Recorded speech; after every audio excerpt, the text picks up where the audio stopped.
Unaware he owned the company signing her $1 billion deal, wife poured wine on husband, calling him unworthy to be in her elite circle. What he did next crushed her. "You are unworthy to be in my elite circle, Nathan. You stink of mediocrity and failure." Those were the devastating words Rebecca Sterling hurled at her husband before pouring red wine on his face in front of investors, cameras, and 400 guests. She had no idea the man she humiliated owned the very company signing her $1 billion deal. What happened next will make you question everything you think you know about love, betrayal, marriage, sacrifice, and revenge. Viewers, what would you do if your wife poured wine on you in front of everyone? Drop your thoughts in the comments. The ballroom of the Meridian Hotel glowed with crystal chandeliers and floor-to-ceiling windows that framed the Chicago skyline. The air smelled faintly of champagne and ambition. Reporters crowded near the stage, camera flashes bursting as Rebecca Sterling, CEO of Sterling Innovations, stood at the podium, her midnight blue gown catching every glint of light. It was her night. Her company had finally landed the $1 billion tech infrastructure contract with Paramount Global Systems, a deal that would make her one of the most powerful female CEOs in America. The mayor, industry leaders, and venture capitalists filled the hall. Every lens pointed at her, the woman who had turned a small startup into a technology empire. At a table near the back corner, Nathan Sterling sat quietly, hands resting on the white tablecloth, expression calm and unreadable. He wore a modest charcoal suit, nothing extravagant, nothing that would draw attention. There were no gold watches, no designer labels, nothing to suggest the quiet wealth behind his patient eyes. For 12 years he had been her steady presence, the one she often dismissed as too soft for the cutthroat world of business. To Rebecca he was reliable but unremarkable, good for emotional support but irrelevant to power. When the master of ceremonies announced, "Ladies and gentlemen, we now begin the historic signing ceremony," thunderous applause filled the room.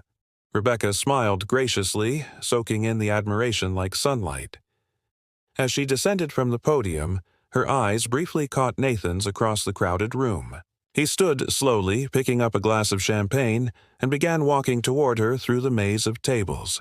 He moved with quiet purpose, his voice soft when he reached her side. "Rebecca, I am proud of you. You worked incredibly hard for this moment." Her smile froze. Her eyes narrowed slightly as colleagues and investors turned their attention toward them. "Nathan, what are you doing here?" Her voice carried an edge of irritation masked by a forced laugh. "I wanted to see you sign this contract. It is a huge achievement. I am genuinely proud." Several executives at nearby tables paused their conversations, sensing tension. She laughed again, this time brittle and sharp. "That is sweet, Nathan, but this is a corporate event. These are serious people making serious decisions. You can congratulate me at home. I just thought—" "You thought wrong." Her voice rose slightly, drawing more attention. "These people operate in circles you cannot even comprehend. They build empires. They command billions. They do not live in your world of simplicity and comfort." Murmurs rippled through the crowd. A waiter froze mid-pour. Several photographers turned their cameras toward the unfolding scene. Nathan's expression remained steady, his voice still gentle. "I'm not trying to embarrass you, Rebecca. I simply wanted to stand beside you for a moment on your big night." Her cheeks flushed red, pride and anger mixing into something toxic. She reached for her glass of red wine, her fingers trembling slightly around the stem. Her voice grew louder, sharper, laced with venom. "Stand beside me? You can barely stand on your own. You are unworthy to be in my elite circle, Nathan. Look at yourself. You are ordinary. You are plain. You have no vision, no ambition, no class whatsoever." Gasps echoed across the ballroom. The music seemed to fade. Every conversation stopped. "Do you see these people?" She gestured wildly at the room. "They wear power like armor. You wear mediocrity like a badge. You stink of failure and small dreams." Someone whispered, "Oh my God! Is this really happening?" She lifted the wine glass higher, her hand shaking with rage and adrenaline.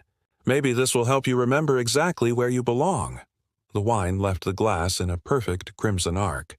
It hit his face with shocking force, splashing across his cheek, soaking into his collar, dripping down onto the polished marble floor in dark red streams. The room erupted in gasps. A photographer's flash captured the exact moment of impact, his head turning slightly, wine glistening on his skin under the chandelier light. "Next time," Rebecca hissed, her voice like ice cutting through silence. "Learn to stay within your circle." Nathan did not move. Not a single muscle.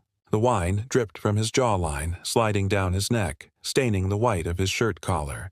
For a long, breathless moment, the entire ballroom held its breath. 400 people stood frozen, witnessing something that felt both intimate and catastrophic. He reached slowly into his jacket pocket, pulled out a handkerchief and wiped his face once, deliberately, methodically. When he spoke, his tone was level, almost eerily calm. "Understood," then he turned. No shouting, no anger, just quiet dignity that somehow cut deeper than any outburst could have. He walked toward the exit, the crowd parting like water around him. The only sound was the echo of his footsteps on marble. Rebecca watched him go, her heart pounding, chest tight with the intoxicating rush of adrenaline and vindication. Someone muttered, "That was brutal," but she ignored it completely. She tossed the empty wine glass onto a passing tray, exhaled sharply, and straightened her gown. "Let us continue," she announced, forcing a confident laugh. "My husband gets overly emotional around success. Shall we proceed?" The host hesitated, clearly uncomfortable, then nodded awkwardly. "Of course, if everyone could please return to their seats." She turned back toward the stage, lifting her chin as cameras resumed flashing. She smiled brilliantly for the crowd as though nothing unusual had happened. Outside on the stone steps of the Meridian, Nathan paused beneath the soft glow of streetlights. He pulled out his phone, thumb hovering over 2 numbers already prepared on the screen. His expression was unreadable, neither hurt nor angry, just absolutely certain. The heavy door closed behind him, muffling the applause and music inside.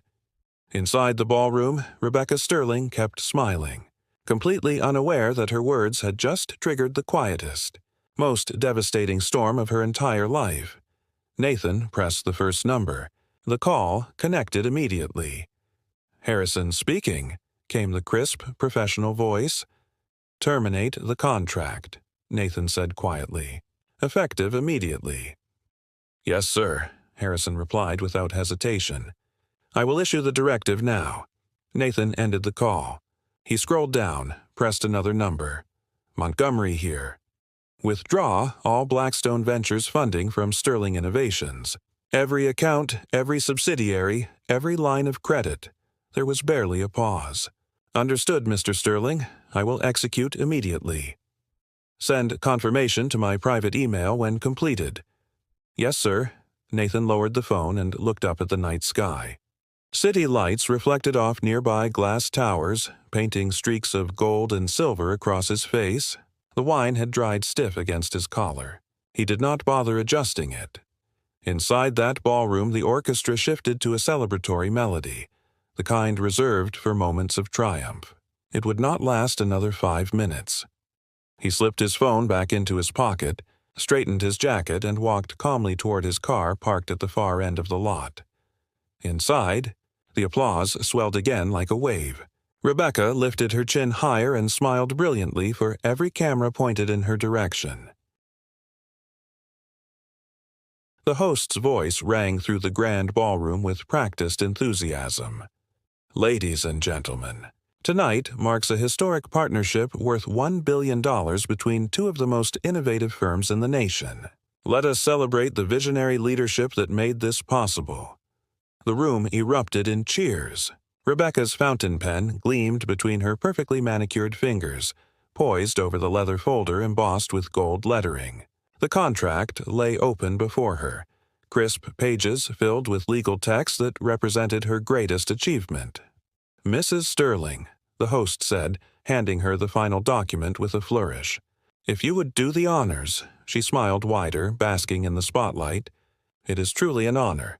This represents years of dedication, sacrifice, and vision." She was seconds away from signing when a man in a sharp gray suit moved quickly through the rows of tables, phone pressed against his ear. His face had gone pale. He whispered urgently to one of the Paramount Global Systems executives, who immediately stiffened. The executive's expression changed dramatically, color draining from his features. He nodded once, then made his way toward the stage, his shoes clicking loudly against the marble floor. Cutting through the applause, the host faltered mid-sentence. "Sir, is everything—" The executive cleared his throat, his voice strained. "We have just received an urgent directive from our executive office. The contract signing must be suspended immediately." Rebecca's pen froze in midair. "Suspended? What are you talking about?" "I apologize, Mrs. Sterling," he said, his voice tight with obvious discomfort. "The order came through less than 60 seconds ago. We are required to terminate all proceedings effective immediately." "That is absolutely impossible," she snapped, her voice rising. "There must be some terrible mistake. We have agreements, signatures, legal commitments. I wish there were a mistake. Ma'am." He gestured to other Paramount executives who were already standing, checking their phones with confused expressions, gathering their materials. The buzz in the hall shifted instantly from celebration to confusion. Photographers lowered their cameras. Champagne glasses paused halfway to lips. Someone in the crowd whispered loudly, "What is happening?" Rebecca looked around frantically, her heart hammering against her ribs. "No, this makes no sense whatsoever. Your CEO would not cancel a deal of this magnitude without proper notice or explanation." "Who issued this order?" The representative hesitated, his eyes darting nervously.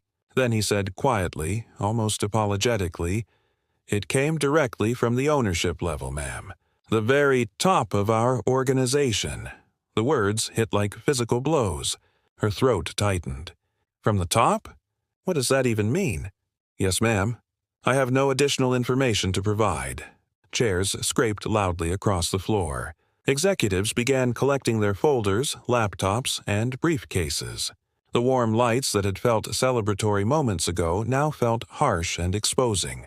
Her assistant rushed forward, phone trembling in her hand, her face ashen. "Rebecca, something terrible is happening. We just received an emergency email from Blackstone Ventures. They are withdrawing all their investments." "What?" Rebecca's voice cracked with panic. "That is not possible." The assistant's voice shook as she read from the screen. Quote, "Effective immediately, all funding support has been permanently withdrawn. Future communication is not required.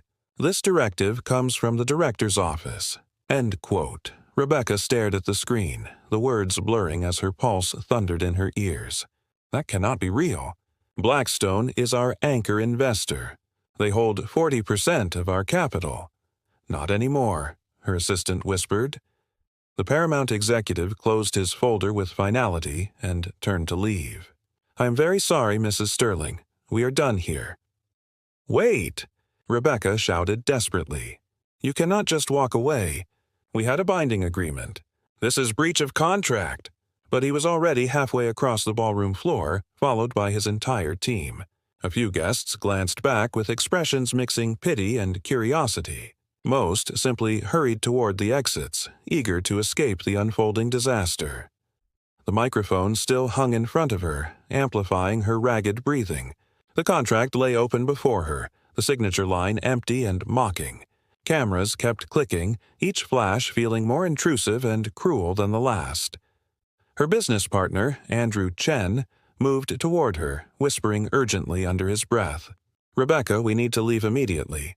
Something catastrophic is happening. We do not understand what." She shook her head in denial, still staring at the unsigned documents. "No, this was supposed to be mine. They cannot just take it away."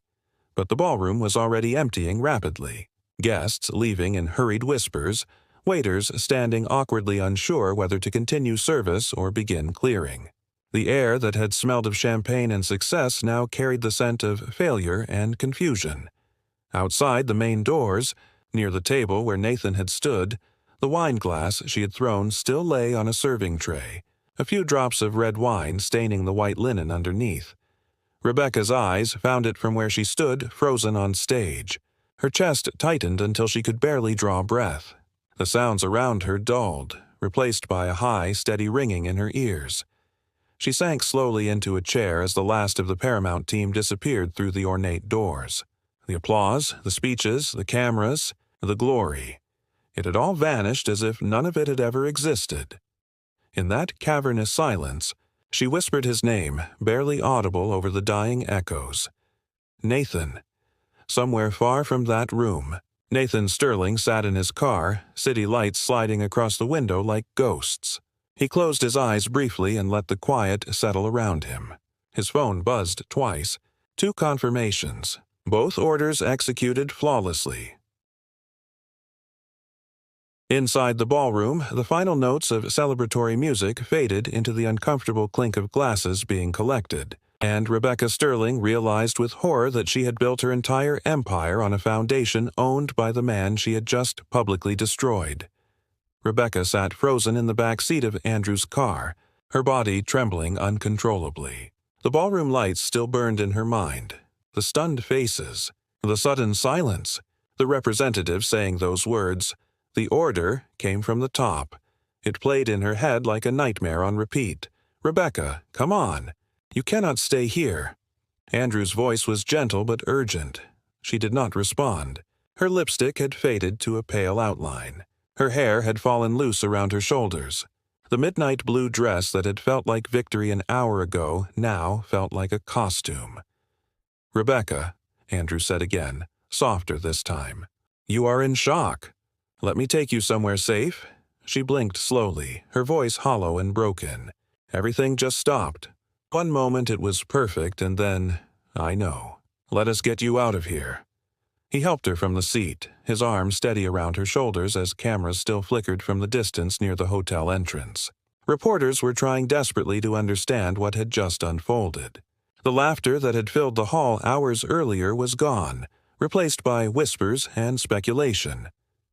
Andrew opened the passenger door of his black sedan and guided her inside carefully. She leaned her head against the cold window, staring blankly as city lights moved past, reflections stretching across the glass like bruises.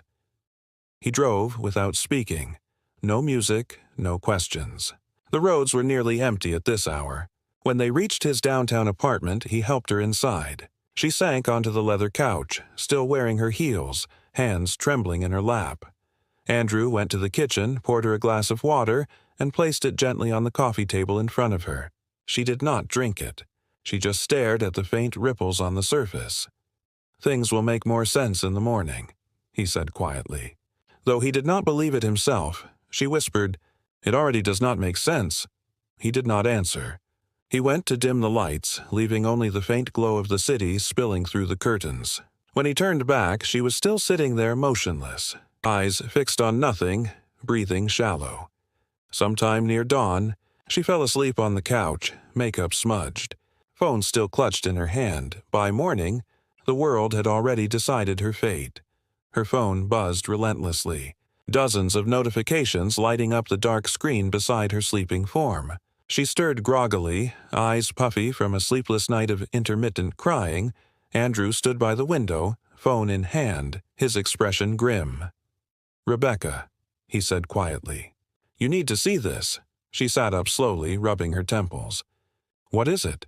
He turned the screen toward her. Every major business outlet displayed bold, devastating headlines. Paramount Global Systems cancels. $1 billion partnership minutes before signing mystery investor withdraws. Complete funding from Sterling Innovations viral video shows. CEO pouring wine on husband's face. During her own signing ceremony. Her eyes scanned the words in stunned silence. Each headline struck like a physical assault. She opened her own phone with shaking hands. Hundreds of unread messages.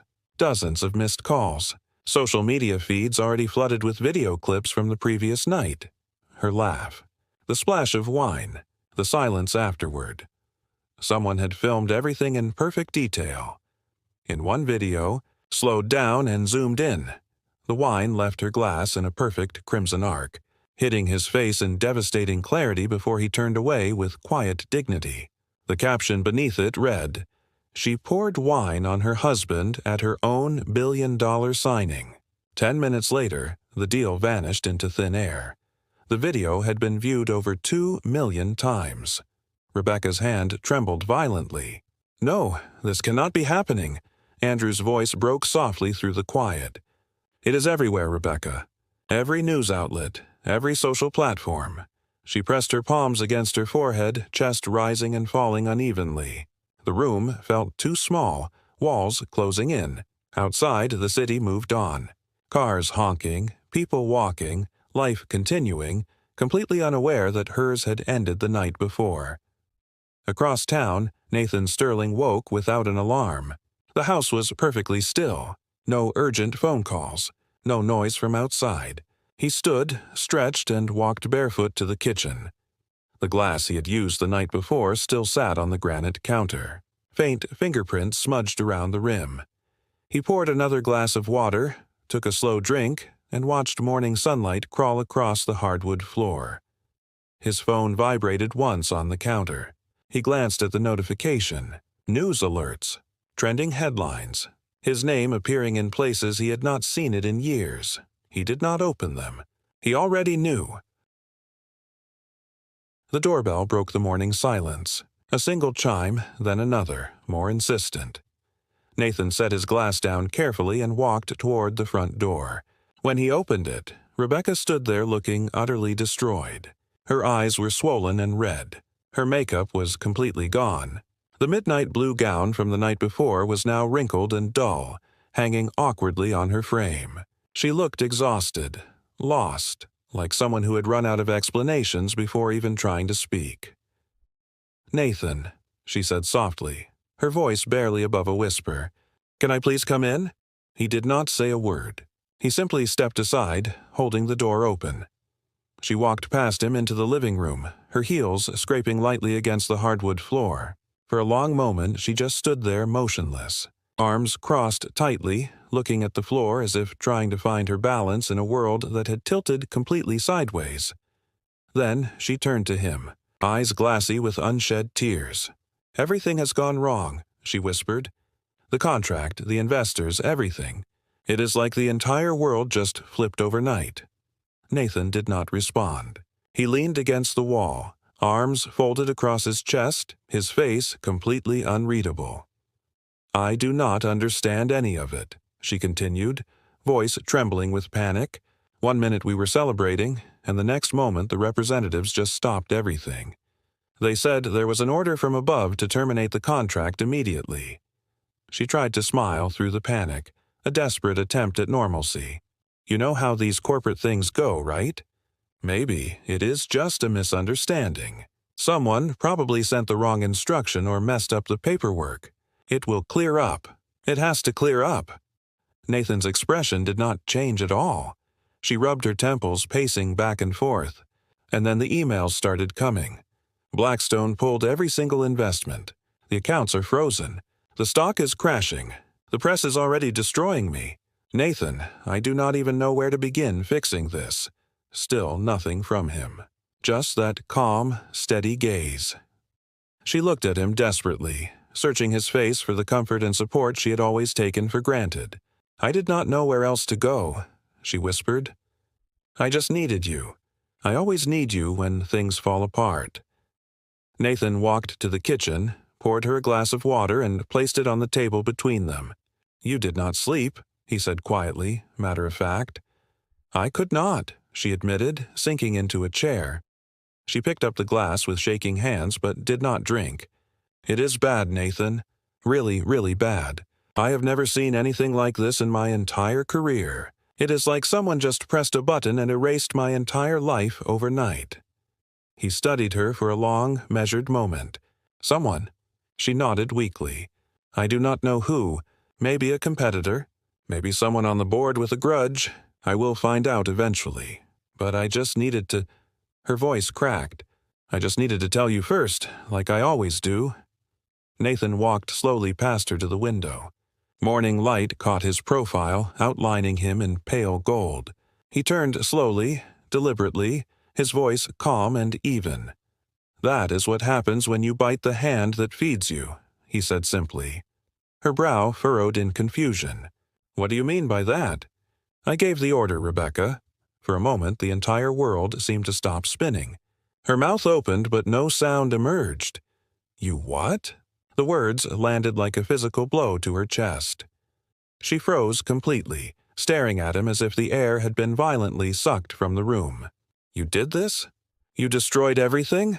He nodded once calmly. Paramount does not work with arrogance. Blackstone does not invest in people who publicly humiliate their own partners. Her voice broke into fragments. Paramount, Blackstone, what are you saying? He looked directly at her.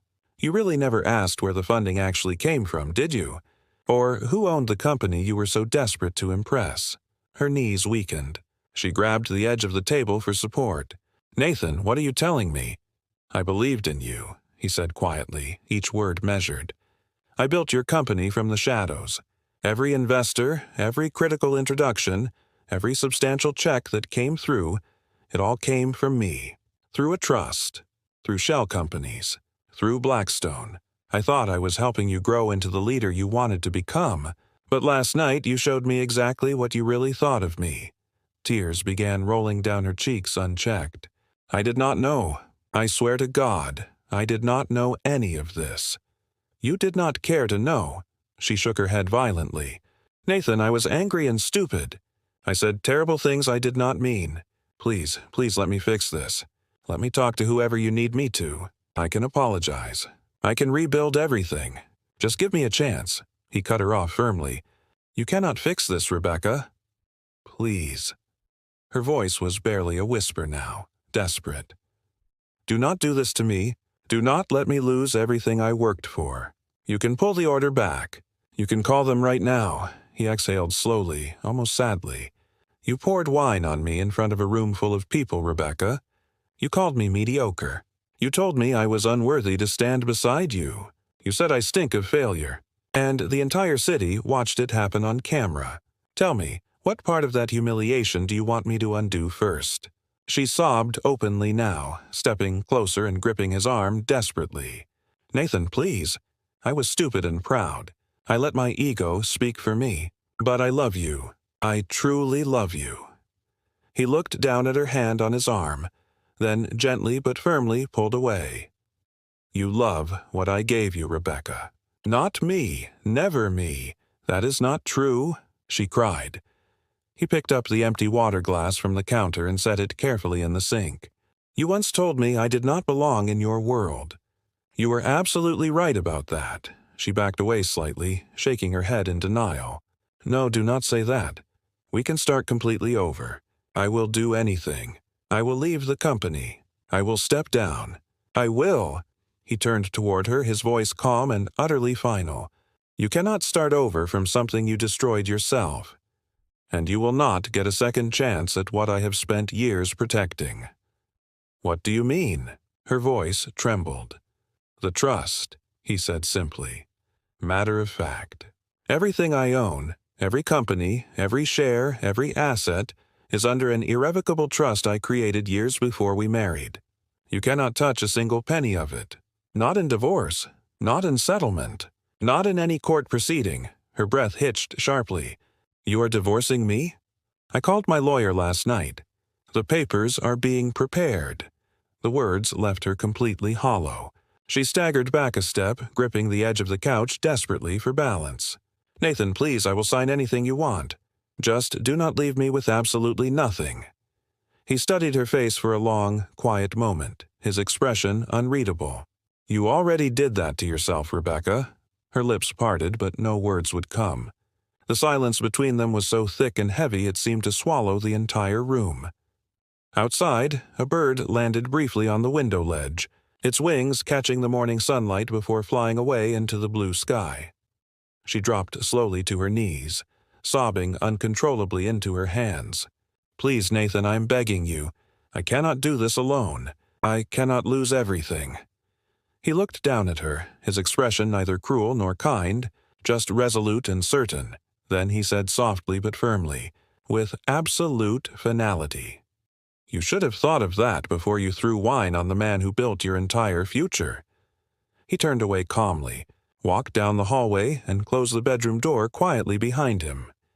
Rebecca stayed where she was on the floor, the sound of her broken sobs echoing through the empty house. The untouched water glass sat on the table, morning sunlight glinting off its surface. For the first time in her life, she understood what true silence meant, the kind that exists when even forgiveness has permanently left the room. 3 months later, the headlines told the rest of her story.